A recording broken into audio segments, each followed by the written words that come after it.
16 जून 2013 की वह काली अंधेरी रात केदारनाथ में बारिश रुकने की नाम नहीं ले रही थी और देखते ही देखते इसने विकराल प्रलय का रूप ले लिया।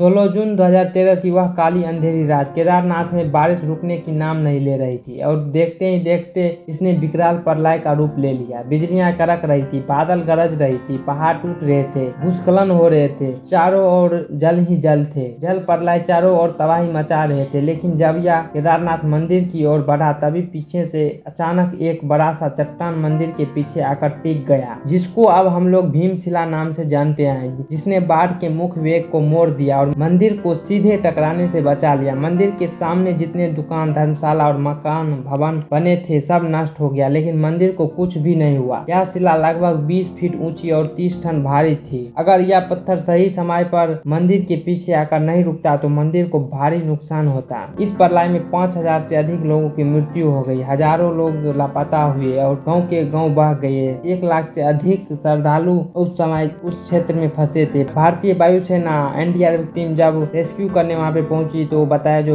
इनसे ज्यादा भयानक प्रलय कभी नहीं भारत में देखी थे। क्या यह केवल एक संयोग था या शिव की माया? क्यों केदारनाथ मंदिर इतना रहस्यमय है और किसने इस मंदिर को बनवाया? केदारनाथ मंदिर उत्तराखंड के रुद्रप्रयाग जिले में स्थित है। एक प्रमुख हिंदू तीर्थ स्थल है। यह 4 धामों में से एक है। हिमालय की गोद में बसी केदारनाथ धाम जो समुद्र तल से लगभग 3583 मीटर की ऊंचाई पर स्थित है और चारों ओर हिमालय की ऊंची चोटियों से घिरा हुआ है। केदारनाथ धाम 12 ज्योतिर्लिंगों में से एक है। यह धाम 4 धाम यात्रा और पंच केदार यात्रा का मुख्य केंद्र है। यह मंदिर साल में सिर्फ 6 महीने खुला रहता है और बाकी के 6 महीने बंद रहता है। जब यह 6 महीने बर्फ के नीचे दबा रहता है तब कैसे अंदर जलने वाला दीपक निरंतर जलता रहता। मंदिर का निर्माण कैसे हुआ? ऐसा माना जाता है कि महाभारत युद्ध के बाद पांडव अपने पापों का प्रायश्चित करने के लिए भगवान शिव की शरण में गए। तब भगवान शिव उनसे बचने के लिए केदार की पहाड़ियों में आ गए और भैंस के रूप में छिप गए। जब भीम ने उन्हें पहचान लिया तो शिव ने धरती में विलीन होना शुरू किया। इस समय उनका कुबर, जिसको हम पीठ बोलते हैं, केदारनाथ धाम में प्रकट हुआ और वहीं मंदिर की स्थापना हुई। शिव के अन्य अंग हिमालय के अलग अलग स्थानों पर प्रकट हुए जिन्हें पंच केदार कहा जाता है और पंच केदार में सबसे प्रमुख माना जाता है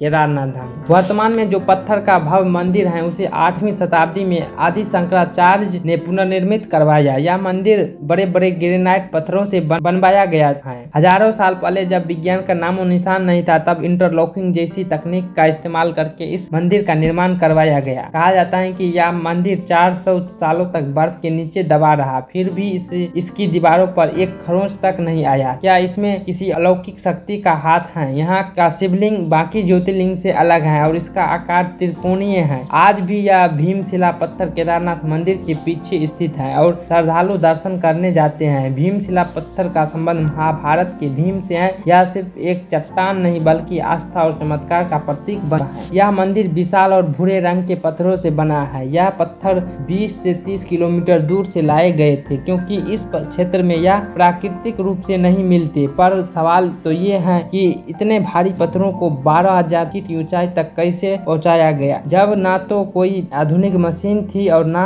ही कोई सड़क। मंदिर में किसी भी पत्थर को जोड़ने के लिए सीमेंट या गारा का प्रयोग नहीं किया गया बल्कि पत्थरों को इंटरलॉकिंग तकनीक से जोड़ा गया, जिससे यह बिना किसी बाहरी सहारे के मजबूती से टिके रहते हैं। और 2013 की आपदा में यह सिद्ध भी हो गया कि मंदिर की संरचना आज के किसी भी आधुनिक इमारत से कहीं अधिक मजबूत है। इस मंदिर को इस तरह डिजाइन किया गया है कि यह तूफान, बर्फबारी और भूकंप को झेल सकते हैं। यह मंदिर लगभग 5000 साल पुराना है। यहाँ की यात्रा को मोक्षदायिनी माना जाता है। मानता है कि जो भक्त श्रद्धा और तपस्या के साथ यहाँ दर्शन करता है उसे जन्म जन्मांतर के पापों से मुक्ति मिलती है। केदारनाथ धाम के जो शिवलिंग है वो त्रिकोणीय आकार का है। मानता है कि यह वही स्थान है जहाँ भगवान नंदी बैल का रूप धारण करके धरती में समा गए थे। मंदिर के पीछे आदि शंकराचार्य की समाधि है। मानता है कि उन्होंने यहीं पर जीवित समाधि ली और यहीं से मोक्ष प्राप्त किया। 2013 की बाढ़ में यह समाधि बह गई थी लेकिन बाद में इसका पुनर्निर्माण किया गया।